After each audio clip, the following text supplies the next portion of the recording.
നമസ്കാരം മക്കളെ, നമുക്ക് പഠിക്കാം. ഇന്ന് നമ്മൾ ടായുടെ കൂട്ടക്ഷരം വരുന്ന കുറച്ച് വാചകങ്ങളാണ് പഠിക്കാൻ പോകുന്നത്. ആദ്യത്തെ വാചകം പുട്ടും കട്ടനും കഴിച്ചു. പുട്ടും കട്ടനും കഴിച്ചു. അടുത്ത വാചകം നീനുവും മീനുവും ഇരട്ടകളാണ്. നീനുവും മീനുവും ഇരട്ടകളാണ്. അടുത്ത വാചകം ആട്ടവും പാട്ടും കാണാം.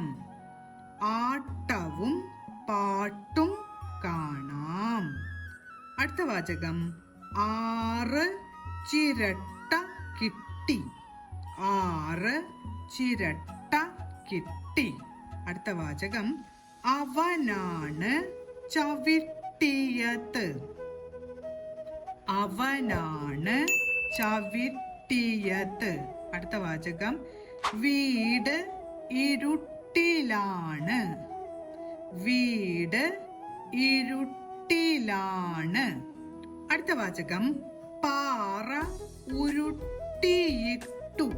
പാറ ഉരുട്ടിയിട്ടു. അടുത്ത വാചകം ആനയാണ് വിരട്ടിയത്. ആനയാണ് വിരട്ടിയത്. അടുത്ത വാചകം പുലിയും കടുവയും കൂട്ടിലാണ്. പുലിയും കടുവയും കൂട്ടിലാണ്. ഇന്ന് നമ്മൾ പഠിച്ച ടായുടെ കൂട്ടക്ഷരം വരുന്ന വാചകങ്ങളെല്ലാം പറഞ്ഞുകൊണ്ട് എഴുതി പഠിക്കണം. നമസ്കാരം മക്കളെ, അടുത്ത ക്ലാസ്സിൽ കാണാം.